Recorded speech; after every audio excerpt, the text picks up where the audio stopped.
आज हम करने वाले हैं मॉडलिंग ऑफ ट्रांसफॉर्मर। अब मॉडलिंग कैसे करेंगे कि बच्चों एक बार मेरे को ये बता दो कि अभी आपसे पूछ पूछ के बताऊंगा, बनाऊंगा मैं सारी चीजें।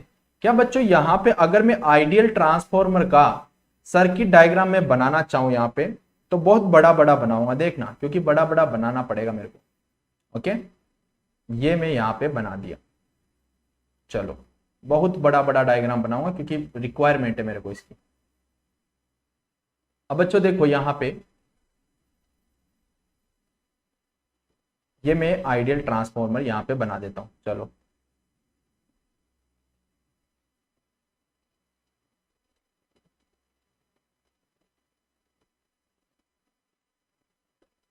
ये आइडियल ट्रांसफॉर्मर मैंने यहां पे बना दिया है। चलो ठीक है सर, आपने आइडियल ट्रांसफॉर्मर यहां पे बना दिया है। चलो, ये बना दिया, वाइंडिंग बना दी, दिस इज दिस इज।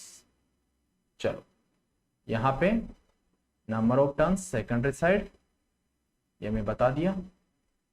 चलो, ये मैं आइडियल ट्रांसफॉर्मर बच्चों मैंने आपके लिए बना दिया यहां पे। ओके, समझते जाना, एक एक पॉइंट बहुत ज्यादा इंपॉर्टेंट है बच्चों, एक एक पॉइंट इंपॉर्टेंट है, एक एक पॉइंट। ओके, अगर एक एक पॉइंट समझ में आ गया ना तो आपको आज है ना रियल फील होने वाला है इलेक्ट्रिकल मशीन का बहुत ज्यादा।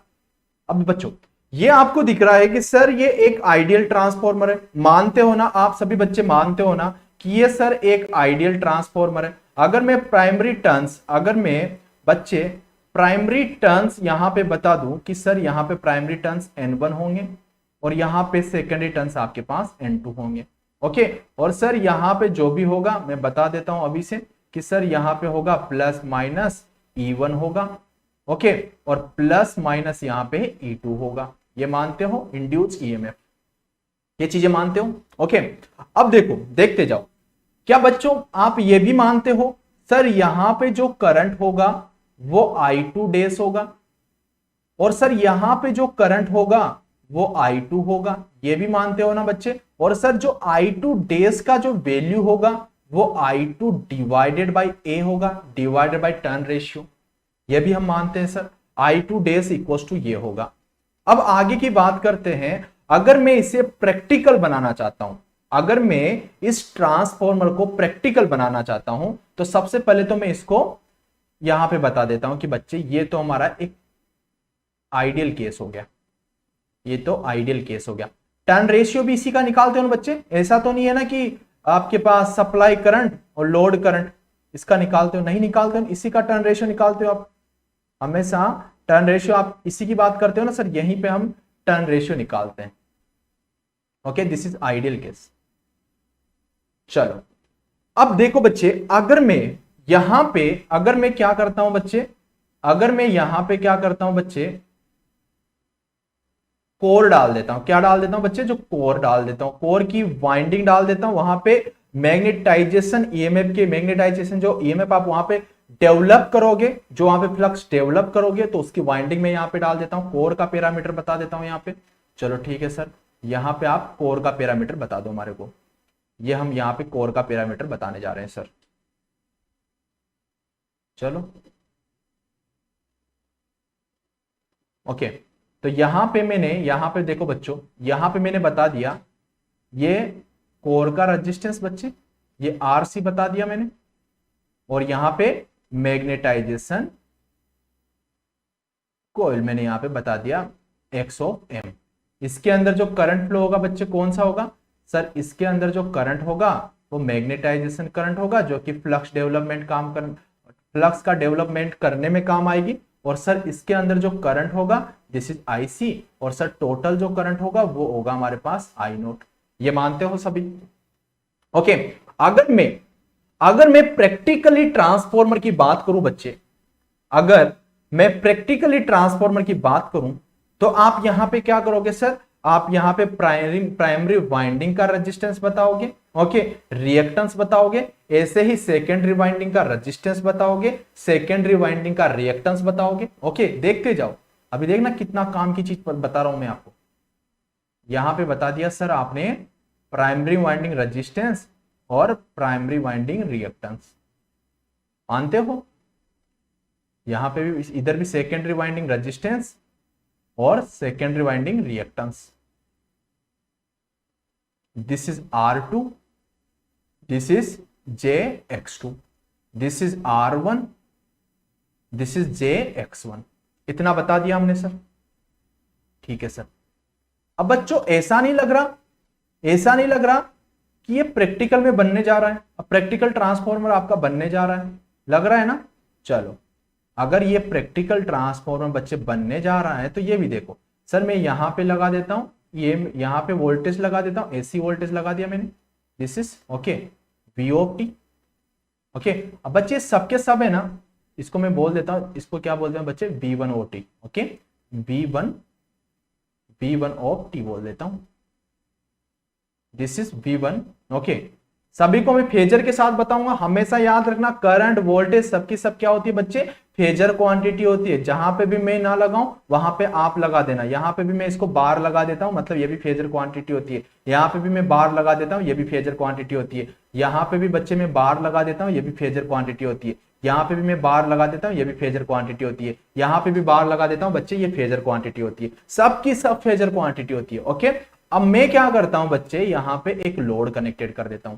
क्या करता हूं, एक लोड कनेक्टेड कर देता हूं। चलो ठीक है सर, आपने बोला तो लोड भी आपने यहाँ पे कनेक्टेड कर दिया।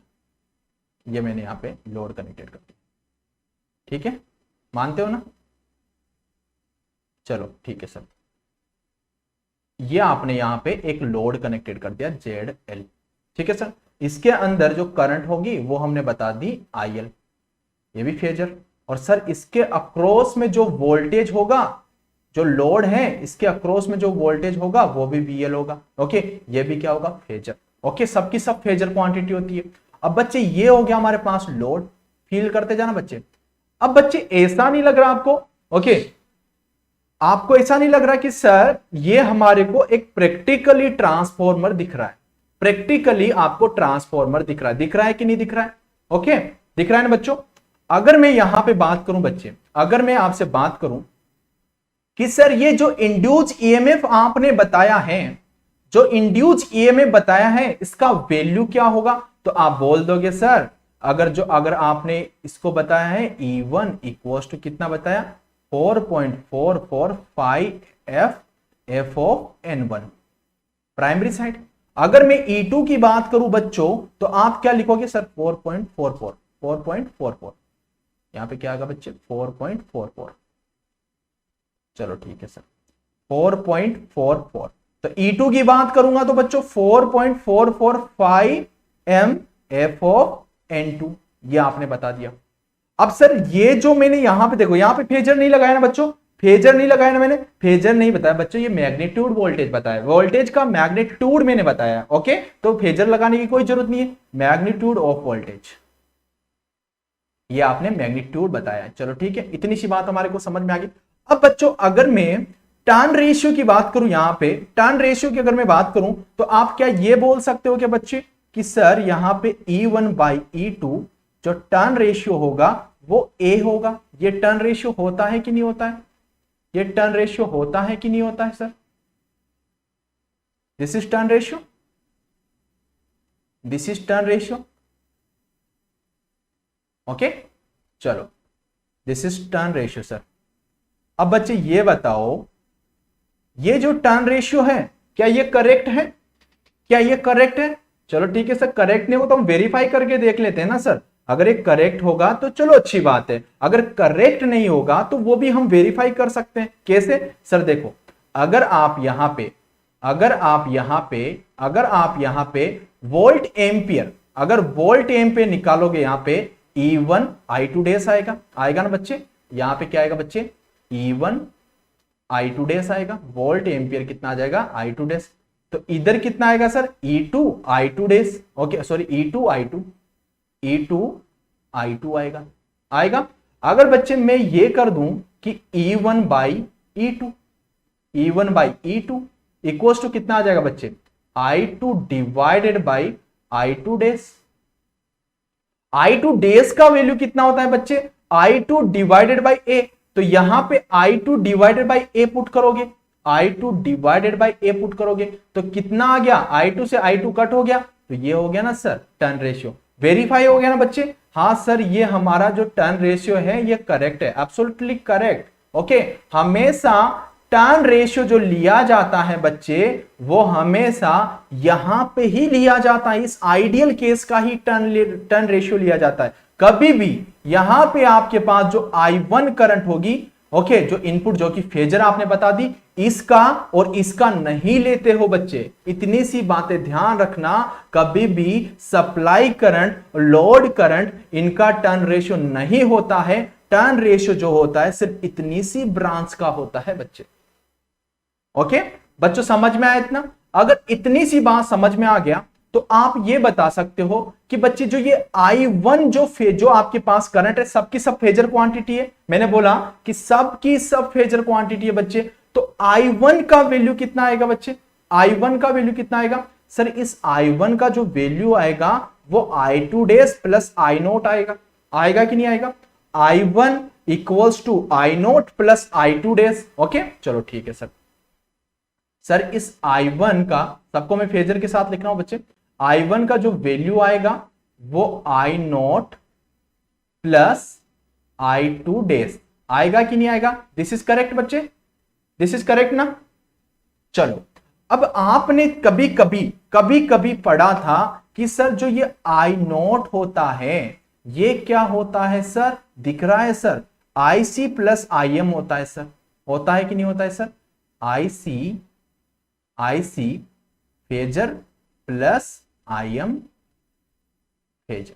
तो सर ये I1 जो होगा सर वो किसके इक्वल होगा sir? IC phasor plus IM phasor plus I2 dash phasor. इतना होगा पक्का ना? अब सर हमने जो ये IC निकाला था, क्या इस IC का भी कुछ वैल्यू होता था सर? बिल्कुल होता था सर। IC का वैल्यू आपने निकाला था सर, मैग्नीट्यूड वैल्यू आपने निकाला था I0। अगर इसका मैग्नीट्यूड की मैं बात करूं तो I0 साइन फाई नोट आपने निकाला था सर। और अगर मैं कॉस नोट ना, this is cos naught, cos phi naught. Okay, और अगर मैं IM की बात करूं, अगर उसके मैग्नीट्यूड की बात करूं तो सर आपने निकाला था I0 साइन फाई नोट। बच्चे जो ये फाई नोट था ये क्या था बच्चे? No load power factor angle. क्या था बच्चे? No load power factor angle. Okay, कौन सा था? नो लोड पे ही था ना बच्चे, no load power factor angle. बताते जाओ बच्चे, बताते जाओ।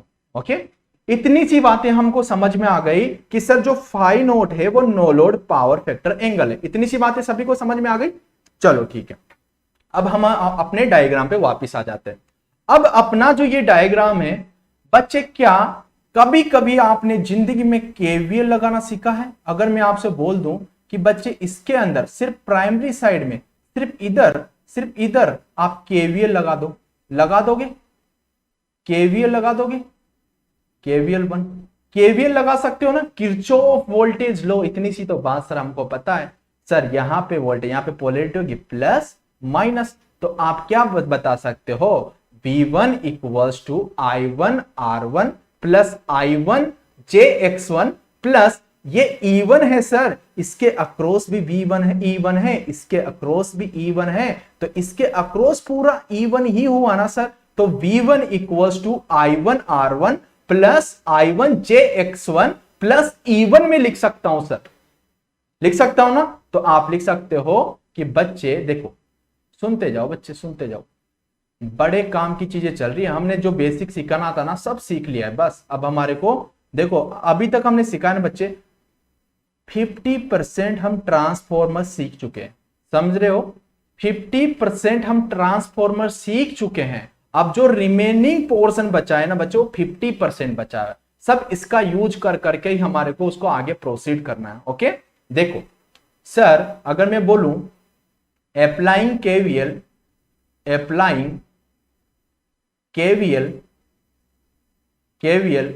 in प्राइमरी साइड, इतना तो आता है ना बच्चों। अगर प्राइमरी साइड में मैं KVL लगा दूं बच्चों, तो आप बोल सकते हो ना sir V1 equals to I1R1 plus I1X1J plus E1 लिख सकता हूं। अगर किसी को कोई भी प्रॉब्लम हो तो बोल देना। सबके सब क्या है बच्चे, फेजर, सबकी सब क्या क्वांटिटी है, phasor quantity. I1 phasor R1 plus यहां पे क्या हो जाएगा सर, I1J I1X1, ओके यही होगा, प्लस यहां पे कितना हो जाएगा बच्चे, this is phasor, this is E1, this is E1, this is first. Okay बच्चे, इतनी सी बात सभी को समझ में आ गई। दिस इज फेजर क्वांटिटी, यही आएगा ना, इसके अलावा कोई नहीं आएगा ना। यही केवीएल लगाना आता है ना बच्चे, पक्का ना केवीएल लगाना आता है आपको। मैंने डायरेक्टली लिख दिया, अगर नहीं लगाना आता तो बोल दो, मैं दोबारा से केवीएल बता दूंगा यहाँ पे, है ना। लेकिन मैं इतना एक्सपेक्ट करता हूं कि आपको केवीएल तो आता होगा कम से कम। अगर आप इलेक्ट्रिकल मशीन पढ़ने आए हो तो केवीएल आता होगा, थोड़ा बहुत बेसिक आपको पता है। मैंने फर्स्ट लेक्चर में बताया था कि भैया नेटवर्क का बहुत ज्यादा यूज होने वाला है इलेक्ट्रिकल मशीन के अंदर। ओके चलो ठीक है सर। अगर आप बोलो सर, अगर आप बोलो ना तो हम सेकंड ब्रांच इसके अंदर भी सर केवीएल लगा सकते हैं, केवीएल 2। अगर मैं केवीएल 2 की बात करूं तो इधर भी आप केवीएल लगा सकते हो। तो आप बोल सकते हो sir applying KVL, applying KVL, applying KVL, KVL in secondary side, secondary side, secondary side. अगर सेकेंडरी साइड में बच्चों आप केवीएल लगाओगे तो आप क्या लिख सकते हो, E2 equals to I2R2 plus I2JX2, okay, plus VL लिख सकते हो। इसके अक्रॉस में वोल्टेज बता दिया, लोड के अक्रॉस में, प्लस VL।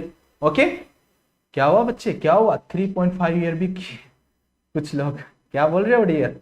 ओके चलो चलो चलो, हमने लिख दिया सर E2 इक्वल्स टू जो आएगा वो कितना आएगा sir, I2 phasor, I2 phasor and R2 plus J I2, और यहां पे बच्चे क्या आ जाएगा X2, this is phasor, plus क्या आ जाएगा बच्चे VL। यही आएगा ना बच्चे, कोई टर्म छोड़ी तो नहीं है ना हमने, यही आएगा ना पक्का, पक्का यही केवीएल आएगा ना अपने पास। ओके यही आएगा ना, इसको मैं बोल देता हूं बच्चों सेकंड इक्वेशन। अगर मैं आपसे बोलूं कि भैया ये लोड वोल्टेज क्या होगा, अगर लोड वोल्टेज होगा तो सर आप ये लिख सकते हो ना, VL इस लोड के अक्रॉस का वोल्टेज है, तो VL equals to IL into ZL, VL equals to IL into ZL लिख सकते हैं ना। तो आप बोलोगे सर यार ये कभी कभी है ना, थोड़ा थोड़ा सा है ना, ये चीजें हो जाती है, चलो कोई ना। चलो आप बोलोगे सर अगर VL की बात करोगे आप तो VL इक्वल्स टू कितना हो जाएगा सर, IL इंटू ZL। आप ऐसे भी बोल सकते हो कि सर जो ये IL करंट है ये I2 के ही तो इक्वल है सर, IL जो करंट है वो I2 के ही तो इक्वल है। तो सर हम ये भी लिख सकते हैं कि I2 फेजर, और आपके पास क्या हो गया बच्चे Z of L। This is equation number 3।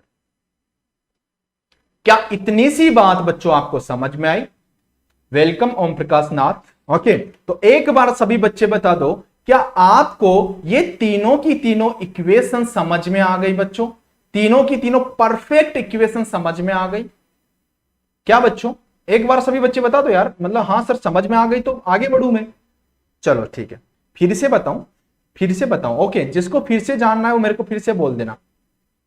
Okay चलो चलो चलो, बढ़िया बढ़िया। देखो बच्चे यार मैंने कुछ नहीं किया, मैंने यहां पे केवीएल लगाया है। जो ये E1 है, ये E1 यहां का वोल्टेज है, तो सर ये इसके अक्रॉस भी तो E1 ही होगा सर। अगर सर इसके अक्रॉस भी E1 ही होगा तो सर इसके अक्रॉस भी E1 ही होगा सर, और इसके अक्रॉस भी E1 ही होगा तो पूरे इसके अक्रॉस आपका E1 ही होगा सर।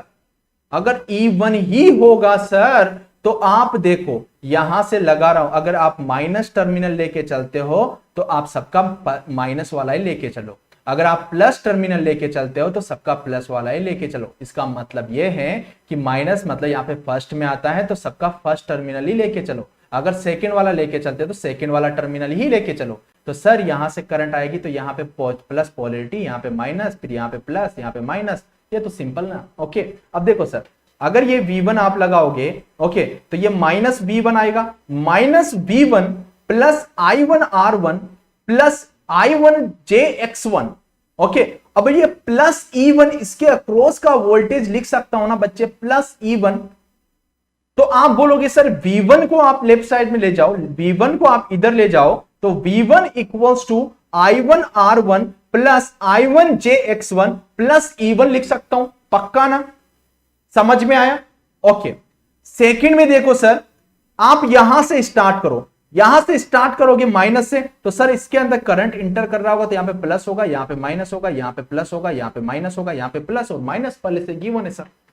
देखो सर, आप इस टर्मिनल को उठा के ले जा रहे हो, अगर आप सेकंड वाले टर्मिनल को ले जा रहे हो तो सेकंड वाला भी ले सकते हो आप। ओके, तो आप यहां से ले जाते हो तो प्लस E2 माइनस I2R2 फिर माइनस I2X2J, फिर क्या हो जाएगा माइनस VL, दोनों को राइट हैंड साइड में ले जाओ, तो सर E2 इक्वल्स टू कितना हो जाएगा, I2R2 JX2 प्लस VL।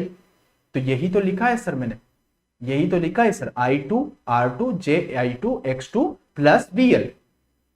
ठीक है, ये नेटवर्क का कंसेप्ट है। अब देखो सर, अगर मैं इस लोड वोल्टेज की बात करता हूं तो सर लोड वोल्टेज तो इस लोड के अक्रॉस का ही वोल्टेज है ना, इस लोड के अक्रॉस का वोल्टेज है, तो सर इस लोड के अंदर मान लो करंट IL आ रही है, मान लो इसके अंदर करंट IL आ रही है, तो voltage equals to current into resistance, यही तो होगा ना। तो यहां पे लोड आपके पास किसी भी नेचर का हो सकता है, लेगिंग हो सकता है, लीडिंग हो सकता है, किसी भी टाइप का लोड हो सकता है, मैंने सिर्फ लोड बोला है। ओके, तो VL equals to IL into ZL लिख सकते हो ना, IL इंटू ZL, तो सर मैंने यही लिखा IL इंटू ZL। अब देखो सर, आप बोल रहे हो कि सीरीज के अंदर तो करंट सेम ही रहता है ना सर, सीरीज के अंदर करंट कहां से चेंज होने लग गया सर? तो आप ये IL कहां से आ रही होगी, इधर से आ रही होगी, इधर से आ रही होगी, तो सर I2 भी इसी में आ रही होगी। तो सीरीज में क्या दो करंट हो सकता है? नहीं हो सकता ना बच्चे, सीरीज में तो एक ही करंट होगा ना, और अगर सीरीज में एक ही करंट होगा तो I2 इक्वल्स टू IL बोल सकता हूं ना, या IL इक्वल्स टू I2 बोल सकता हूं ना। तो बच्चे आप बोलोगे कि सर यहां पे IL की जगह पे आप I2 लिख सकते हो। अब बताओ, पक्का आपको समझ में आ गया? अगर ये समझ में आ गया तभी आप आगे प्रोसीड कर सकते हो, तभी आगे समझ में आएगा। बताओ बताओ एक बार, सभी के सभी बच्चे बता दो कि हाँ परफेक्टली, क्योंकि सभी बच्चे कमेंट करना चाहिए, तभी तो मेरे को पता चलता है कि हाँ यार सर समझ में आया कि नहीं आया। ओके, तो सभी बच्चे बताया करो। ओके, ये KVL का कंसेप्ट था बच्चों, मैंने बता दिया। ओके, तो अगर KVL का कंसेप्ट फिर भी समझ में नहीं आया ना, तो एक बार नेटवर्क की बुक उठाना, उसको उसमें कैसे KVL लगाते हो वही मैंने यहां पे अप्लाई किया है। ओके, चलो ठीक है। अब हम बात कर लेते हैं बच्चों फेजर की। अब यहां से फेजर देखो काम की चीज नहीं है बच्चों, अगर फेजर समझ में ना आए ना तो भी घबराना मत, पूछता नहीं है, लेकिन कहीं बच्चों की डिमांड होती है सर फेजर बता दो, क्योंकि कई बच्चे ओवर स्मार्ट समझते हैं अपने आप को कि नहीं सर फेजर बता दो, क्या पता इनको आता होगा नहीं आता होगा। लेकिन बच्चा फेजर का कोई यूज नहीं है, ट्रांसफॉर्मर के फेजर का कोई यूज नहीं है, लेकिन मैं आपको बताऊंगा बच्चे, फेजर का रोल बताऊंगा। ओके, चलो ठीक है। फेजर डायग्राम सिर्फ नॉलेज के लिए समझ लो, सिर्फ नॉलेज के लिए समझ लो, वरना कोई मतलब नहीं है फेजर को, इसका फेजर समझने की। ठीक है, देखो सर, अगर मान लो आपके पास कोई लोड नहीं है, तो सबसे पहले जो अगर मैं केस लूं, सबसे पहले मैं केस लूं no load condition, no load condition, no load condition. अगर कोई लोड आपके पास कनेक्टेड नहीं है, अब उसी डायग्राम को बार बार दिमाग में बिठाते रहना, बार बार वो दिमाग ये जो आपको डायग्राम बताया ना बच्चे, ये दिमाग में सेट हो जाना चाहिए, पूरा दिमाग में सेट कर लो इस डायग्राम को, एक भी चीज है ना बाहर नहीं निकलना चाहिए। अगर एक भी चीज बाहर निकली ना तो दिमाग में लॉट्स ऑफ कंफ्यूजन क्रिएट हो जाएंगे। ओके, इसको सेट कर लो, प्राइमरी साइड में क्या है, सेकेंडरी साइड में क्या है, यही प्रोसेस चलना चाहिए अपने दिमाग का। ओके, अब बताओ, मैंने मान लिया कि यहां पे लोड नहीं है तो नो लोड बोल दिया। अगर सर नो लोड बोल दिया तो सर नो लोड पे ही तो ये करंट होती है ना, जिसको आप आई नोट बोलते हो। आई नोट क्या होती है, नो लोड करंट होती है। और नो लोड पे तो सर हमने कल फेजर बताया था, सर हमने कल फेजर बताया था, वो कल वाला फेजर ही सर आप बता दो ना एक बार। देखो बच्चे, नो लोड पे कुछ ऐसा फेजर मैंने बताया था, अगर आपको थोड़ा सा याद हो तो बच्चे, यहां पे मैं बोलता था बच्चे, यहां पे मैं बोलता था कि सर यहां पे E1 होगा, यहां पे E2 होगा, ओके। और सर यहां पे आप बोलते थे कि सर यहां पे फाई ऑफ टी होगा, और सर आपने ऐसा भी बोला था कि सर यहां पे मैग्नेटाइजेशन करंट होगा, और सर यहां पे आपके पास आईसी करंट होगा। क्या पुरानी चीजें ही बता रहा हूं अभी तक मैं? आप बोलोगे सर ऐसा भी बताया था आपने कि सर यहां पे जो होगा, क्या होगा बच्चे? दिस इज रिजल्टेंट ना बच्चे, दिस इज रिजल्टेंट ना बच्चे, this is resultant sir. Sir this is resultant sir, this is क्या होगा सर? ये होगा sir I naught. I naught कितना हो जाएगा बच्चे? I C plus I M. Phasor के अंदर मैंने लिख दिया। और सर यहां पे आपने एंगल भी तो बताया था सर, कितना एंगल था? Phi naught. No load angle हमने बताया था कि नहीं बताया था? ये तो सर आपने बात कर ली कि अगर नो लोड पे आप फेजर ड्रॉ करते हो तो नो लोड पे हमने ये किया था। लेकिन सर अब आप बोल रहे हो कि लोड पे भी फेजर बनाओ। ठीक है सर, आपने तो लोड कनेक्टेड कर रखा है ना, तो लोड पे भी फेजर बनाओ, कोई दिक्कत नहीं बच्चे, अपन लोड पे भी बनाएंगे। ओके, घबराने की जरूरत नहीं है आपको। लेकिन इतनी सी बात समझ में आ गई। लेकिन यहां पे एक बात और बता दूं बच्चे, आपको थोड़ी सी ये नॉलेज है कि कल मैंने यहां पे बोला था कि ये फाई नोट ज्यादा होता है कि कम होता है नो लोड कंडीशन पे? एक बार सभी बता दो कि फाई नोट ज्यादा होता है कि कम होता है नो लोड कंडीशन पे? तो आप बोलोगे सर ये बहुत ज्यादा होता है सर, ये तो आपने 45 डिग्री एंगल ऐसा दिख रहा है यहां पे लगा रखा है, ऐसा नहीं होता सर, ये बहुत ज्यादा होता है, मतलब 70 टू 75 डिग्री तक होता है sir. Okay, very very high, very very high, very high. Okay, तो सर आपने ये भी बोला था अगर ये ज्यादा होगा तो बच्चे पावर फैक्टर पुअर होगा ना, पावर फैक्टर पुअर। इतनी सी बात हमने बता दी थी सर, ये तो इसकी बात की थी। लेकिन सर आज आप जो बात करने वाले हो ना, वो किसकी बात करने वाले हो? लोड की। चलो ठीक है, अब उसका फेजर बच्चे नेक्स्ट पेज पे बनाएंगे क्योंकि बहुत बड़ा फेजर बनने वाला है उसका। ओके, चलो ठीक है, बी केस हम बात कर लेते हैं। Okay, when lagging load connected, मैं बोल देता हूं कोई लेगिंग लोड कनेक्ट कर दिया, लेगिंग लोड मैंने कनेक्टेड कर दिया, व्हेन लेगिंग लोड कनेक्टेड। अब आप कोई सा भी लोड कनेक्टेड कर सकते हो बच्चे, लीडिंग भी कनेक्टेड कर सकते हो, लेगिंग भी कर सकते हो, यूनिटी भी कर सकते हो, आपकी मर्जी। ओके, मैंने यहां पे अपने हिसाब से लेगिंग लोड यहां पे कनेक्ट कर दिया है बच्चों। ओके, तो बच्चे ये आपके पास जो लोड बोल दिया मैंने, ये आपके पास लेगिंग लोड मैंने बता दिया। ओके, अब देखो सर, आप समझते जाना एक एक चीज, फेजर आप कैसे ड्रॉ करते हो, कोई मतलब की चीज नहीं है लेकिन समझने के लिए जरूरी है ना, समझने के लिए जरूरी है, वरना कोई पूछ लेगा, आप मेरे से इलेक्ट्रिकल मशीन पढ़ते हो, अगर किसी ने पूछ लिया कि भैया इसका फेजर बनाओ, फिर आप बना नहीं पाए तो फिर आपकी भी इंसल्ट हो जाएगी और मेरी भी हो जाएगी। कहां से आप इलेक्ट्रिकल मशीन पढ़ते हो, आपको फेजर ड्रॉ करना नहीं आता, आप उसको सेटिस्फाइड तो कर पाओ ना बच्चे, इसलिए फेजर भी थोड़ा सीख लो। Okay, exam point of view से याद रखने की जरूरत नहीं है आपको। This is E1, this is E2 बोल सकता हूं। Okay, this is phi of T, this is phi of T, और this is I of M. और सर यहां पे आपने बोल दिया sir this is no load पे, सबसे पहले मैंने ड्रॉ किया कहां पे बच्चे? नो लोड पे मैंने ड्रॉ कर दिया इसको, ये मैंने नो लोड पे बता दिया। अभी तक तो ये नो लोड की बात हुई ना सर, अभी तक बच्चों ये जो आपको फेजर दिख रहा है ये नो लोड का ही दिख रहा है, लोड का मैंने कहीं पे भी कनेक्टेड नहीं बताया अभी तक। ओके सर, नो लोड पे ये होगा। ओके, और सर यहां पे जो ये एंगल होगा ये फाई नोट होगा। अब सर आप लोड कनेक्ट कर रहे हो। ओके, अब आप लोड कनेक्टेड कर रहे हो बच्चे, देखो आपने यहां पे सर लोड कनेक्टेड कर दिया, तो लोड कनेक्टेड कर दिया बच्चे, तो लोड का भी तो वहां पे पावर फैक्टर आप निकालोगे, इसका भी तो कुछ एंगल होगा, तो बच्चे मैं इसका बोल देता हूं कि लोड का कुछ एंगल होगा, उसको मैं फाई एल से डिनोटेट कर देता हूं। ओके, फाई एल से डिनोटेट कर देता हूं। लेकिन सर अभी तक हमारे को कोई नॉलेज नहीं है सर वीएल के बारे में, वीएल कहां से बताओगे, आईएल कहां से बताओगे, नो नॉलेज, कुछ भी पता नहीं है सर। इस जो फेजर में हमारे को यहां पे दिख रहा है ना सर, यहां पे तो सिर्फ ये E1 E2 दिख रहा है और IM दिख रहा है, आप इसी से उसको प्लॉट करो, इसी से आप उसको प्लॉट करो तो हम आपको मानेंगे सर। चलो ठीक है बच्चे, सबसे पहले देखो